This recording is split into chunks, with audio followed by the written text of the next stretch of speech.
Welcome to the video. We're going to talk about the SL7 recall. We have Durianrider. It's on my Instagram. My last Instagram channel was deleted by Specialized. We've got a new one up. So I did a comment. We just put it up a few hours ago. This is the first leak of this SL7 recall. We've got issue with the fork, which is getting etched out by the cable rub, and the little this thing here can cause failures in the fork. So there's recall. So this isn't on the Specialized website at the moment. This has just been leaked to me this morning. Your local Specialized dealer may or may know about this. Will you get a phone call from your Specialized dealer? I don't know. I mean, who knows? This is a pain in the ass for everyone. Specialized should have never released this product, in my opinion. And so, yeah, again, don't get aggro at your local shop. Don't get aggro at your local Specialized dealer. I mean, I know people are going to be very frustrated about this. You spent, an insane amount of money on an S-Works SL7 or any SL7, and you got this fork headset expander recall. The whole front end of this bike sucks. Proprietary fork, proprietary parts, unproven, unsafe, and this recall proves that, in my opinion. So the issue is the split ring. That one of the split rings, the Gen 1 split ring, is causing cutting into the fork in some frames. Some cable rub as well.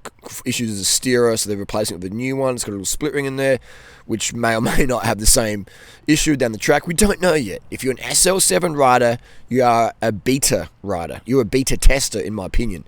What does a beta tester mean? It means you're just testing it out, make sure it's okay. If there's a recall or an issue, you're going to find out. You're paying, though, to be that tester. That's pretty good. It's pretty smart marketing there. So you can see here some little lines here. That's okay. This is the start of the damage. Both the damage has progressed to this level. You can notice in your fingernail, then you need to have your fork replaced. Will you be able to get a matching fork color? It depends on when you get your fork replaced. But yeah, this bike is just a pain in the bum, man. The SL7, as I called it months ago, is going to have recall issues. And this is the first recall. I feel there will be more. I feel the second recall will be with cable rub in here causing issues. It's a poorly designed bike. Specialized, you have Peter Dank on your team. Why don't you get him? Why don't you scrap the SL7? It's just crap. The seat posts can slip. The fork's got issues. It rides mushy. Just, just stick with the Athos. The Athos is really a tarmac, and now the new tarmac has become a vent. It's just dumb, man. Disc brakes on these bikes is just stupid. None of your World Tour riders want to ride them. This goes to Cannondale and Cervellus, and Trek. It's not just Specialized. There's no World Tour rider out there saying, my Dura-Ace rim brake calipers aren't good enough. Can I please put mountain bike brakes on my road bike and have slow wheel changes and heavier wheels and more spokes and more faff? My mechanic's job's too easy. Let's make it hard for them. There's no World Tour rider out there saying that. There's no World Tour rider requesting disc brakes, mate. It's embarrassing. Putting disc brakes on a lightweight road bike is embarrassing, all right, for the World Tour level.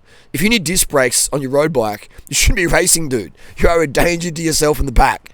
If Dura-Ace rim brakes don't pull you up enough, you don't deserve to be in the bunch. All right? Get to the very, very back and don't crash anyone out. Get some skills up.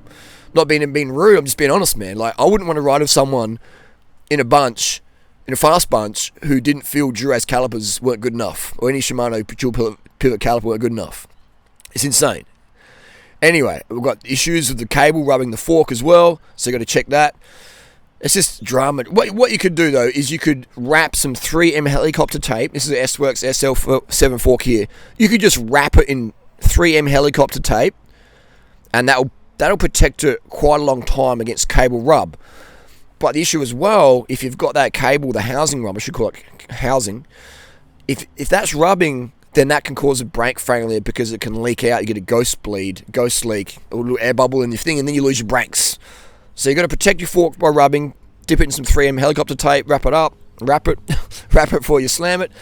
That will protect that, but the cable can still wear through. So I guess you could put some extra housing around the cable. You could probably wrap some 3M helicopter tape around your housing to make sure it doesn't rub away. That's what you could do.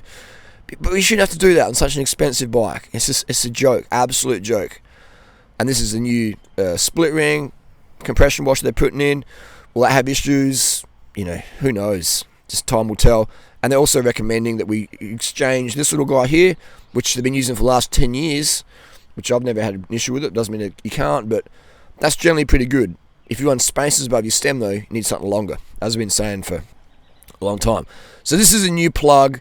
It's a longer plug. It looks like a 70mm plug. Why don't Specialized just give them a deader plug? You know what I mean? Just give them a deader plug. It'll be long enough, potentially. So how is this bike being released? You know what I mean? A lot of people are riding this bike. How many people are going to get hurt from this? You know what I mean?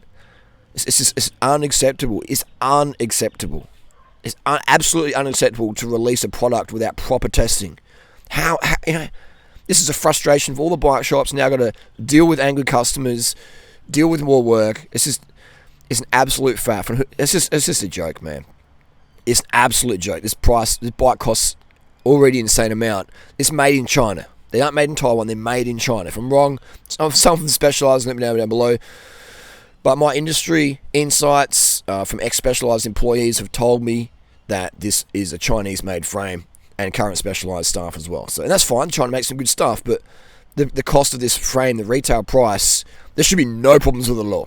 Like this is what you'd expect from an AliExpress $200 frame. Okay, that's sort of expected, maybe, but a top tier SWX frame, this is unacceptable, man. It's absolute a joke, and I called it early.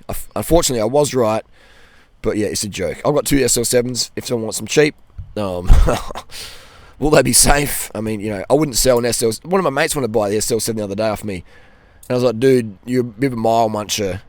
You don't want to use it. I wouldn't sell it to you. Like, I'm just going to sell you problems, and I like you, man. Like, I don't want to sell you problems. You know, it's like, it's insane, man. These bikes, this SL7's absolute joke. Stick with the SL4s, the 5s, the 6, the rim brake, SL1, 2, 3.